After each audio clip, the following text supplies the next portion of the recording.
Um, Hi, Tamara. Thanks so much for chatting with me today. As you know, March is Women's History Month, and also we've had International Women's Day on the 8th of March. So we just wanted to take the opportunity to get to know some of the wonderful women in wine who we already work with here at Ellis. So yeah, it'd be just great if you could give us a bit of background on yourself and your history in wine, and your position at Ridgeview, please. Thank you. Well, and thank you very much for having the interview. It's really nice of you, and nice to talk to you. I am Tamara Roberts. I'm the CEO of Ridgeview Estate Winery, which is an English sparkling wine family-run winery in Sussex. We established in 1995, and I've been working there for a very long time, nearly 21 years, I think, 21 years.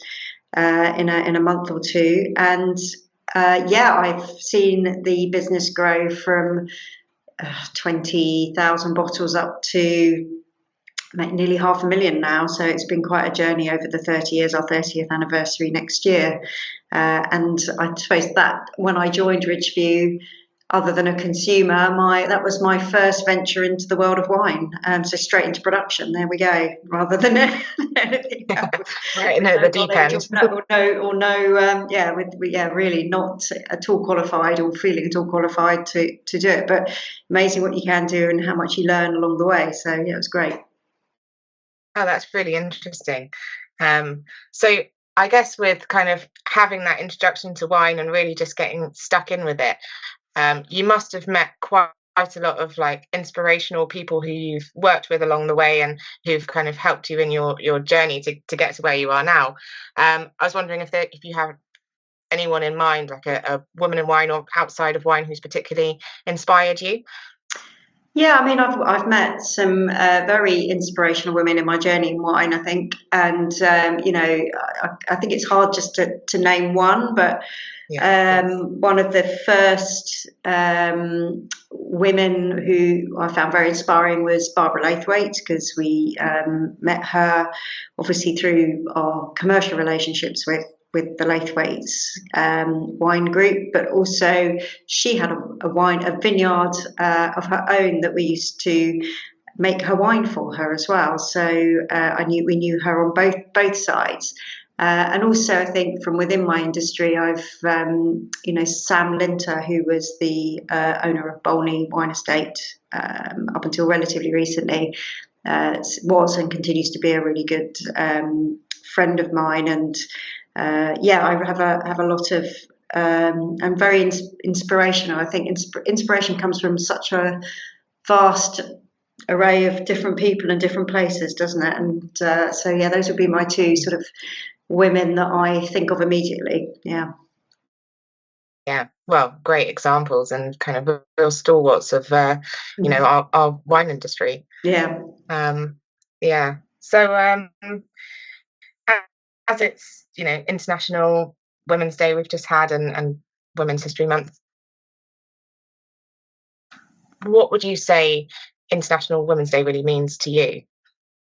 Yeah, it's interesting. I thought about this question quite a bit, because I think it's very difficult to nail down exactly what it means personally to you. I think what it does, it reminds me to reflect on women in business generally, women's both globally, nationally, and to think firstly actually how lucky I am or have been to have the career and live in the freedom that I live in. And I think it's really important to reflect on what you have, and also reflect on perhaps where other women in other parts of the world do not have the opportunities that you have. So I think you've got to be very thankful for that. But also to be reflective of the fact that it's not fair, it's not equal across the world. And what I suppose I do think is what can I do, or what are the things that individuals can do to help support or raise the issues and concerns of that moving forward. So those are the kind of things that come across my mind when I'm thinking about the sort of noise around International Women's Day. And, you know, what I really don't want it to do is for it to become really gimmicky and marketing led. Right. I worry about Mm, that because it seems to be not a bandwagon, that's the wrong word, but yeah, I think it's just being mindful that it's used for a good purpose, not for a marketing purpose, is important, I think, too.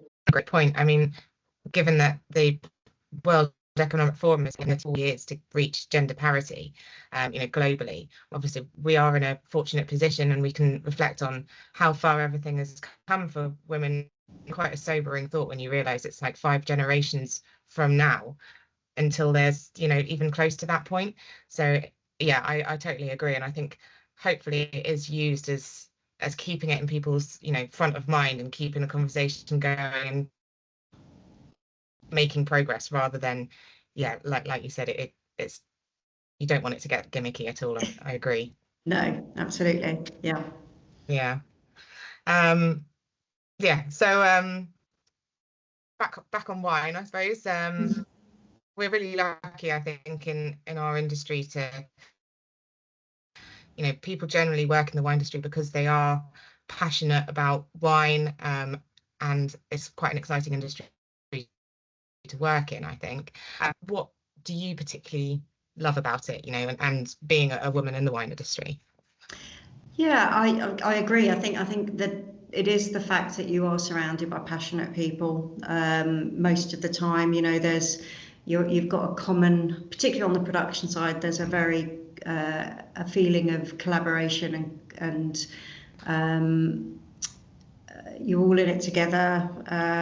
Some camaraderie there that perhaps you don't get in other industries, particularly. I think because you're all joined by every year's vintage and the trials and tribulations that goes with it. And I think that's across the world as well, in terms of the vintage is such an important point, and the growing seasons and everything that comes before and after it.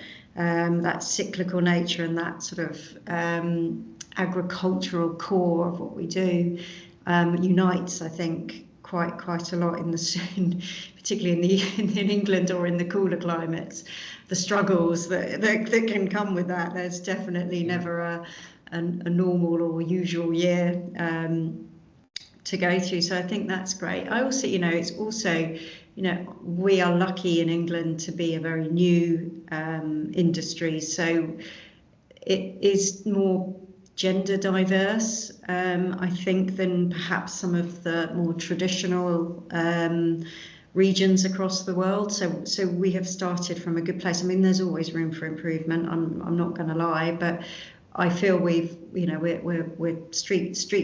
quite far ahead of certain other more established, well-known regions in the world in terms of our gender diversity. And also where we are in the world as well supports that. It's difficult, I think, with other types of diversity. I do still think in terms of being truly diverse, the wine industry as a whole has got a long way to go. It's not attracting people from different backgrounds, even perhaps socially, in terms of social background versus your racial background or where you've come from, and that, I think, is something that can only improve the wine industry moving forward, if I'm honest, and make it more, build some longevity into it. I think we really do need to be attracting different people into the industry, but also then that will hopefully attract different consumers too. Yeah, no, absolutely. I think that's a really good point. And kind of based on that, I suppose, if you were then talking to someone who was wanting to get into the wine industry, what kind of advice would you give them? What would the kind of key things that you'd want to tell them be? Yeah, I think it's I think firstly is to be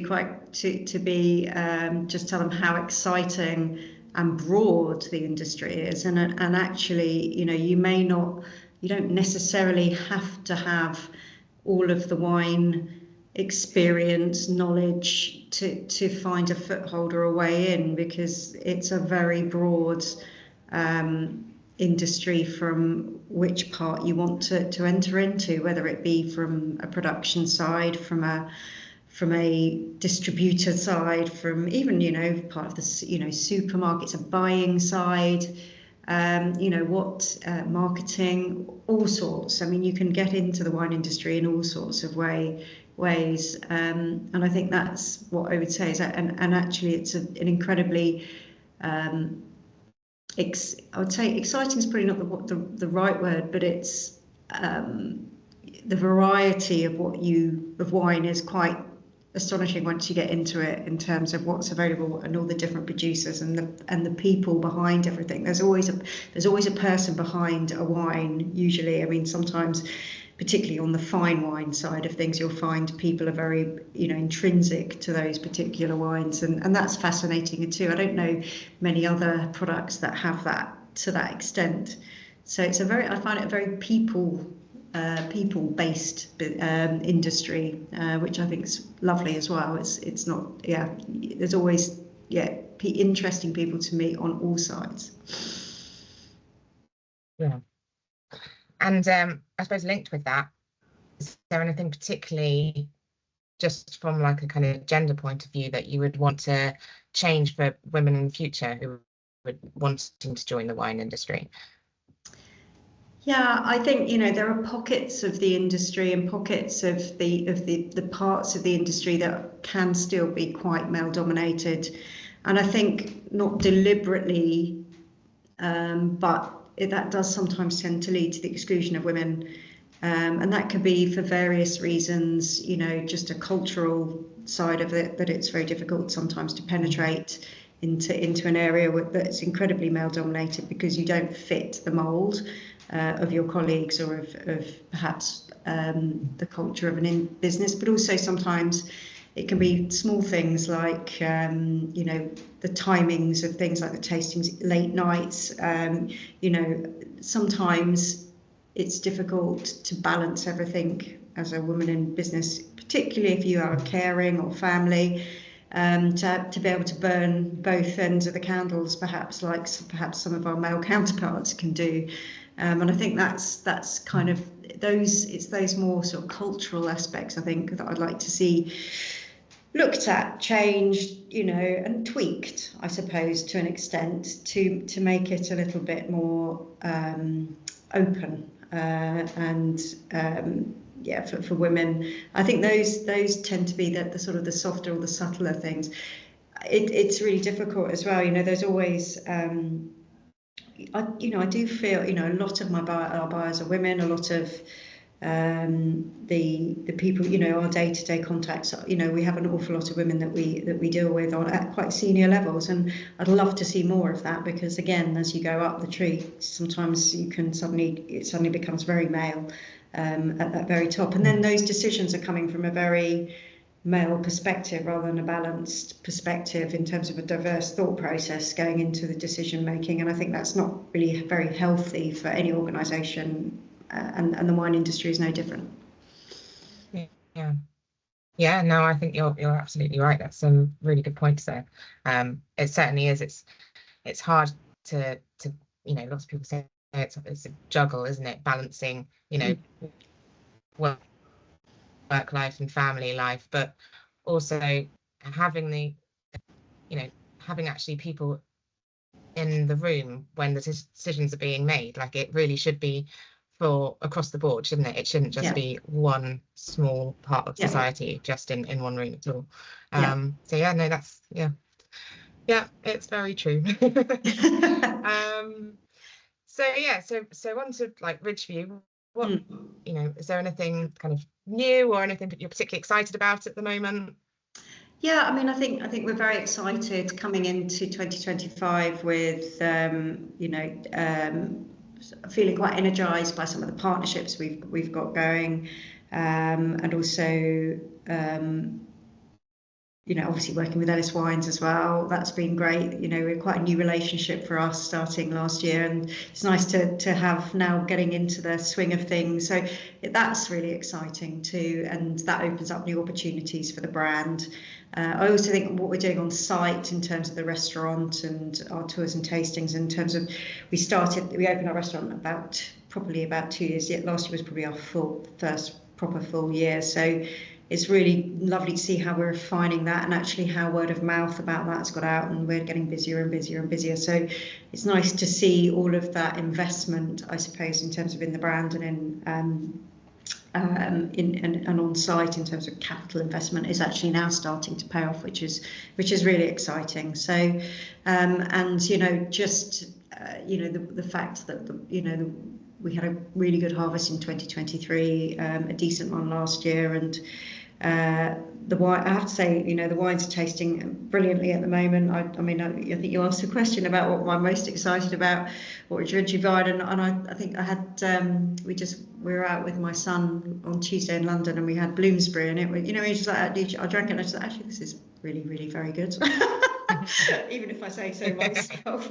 But it was just like, this is damn good. This is really good, and I think that's always a nice thing to reflect upon when you are tasting your own wines, is to actually this is good, and that's a nice place to be. I'm very very happy, and I think it is difficult. We're a backdrop of a very difficult economic climate, and consumer confidence is not particularly high, and we all know that hospitality has been struggling through for the last 5 years or so, and still having almost being lots of different things just coming at them from all different ways. And as the wine industry particularly really needs a very vibrant hospitality industry in order to have success as well. So I think there's been you can see there's some good shoots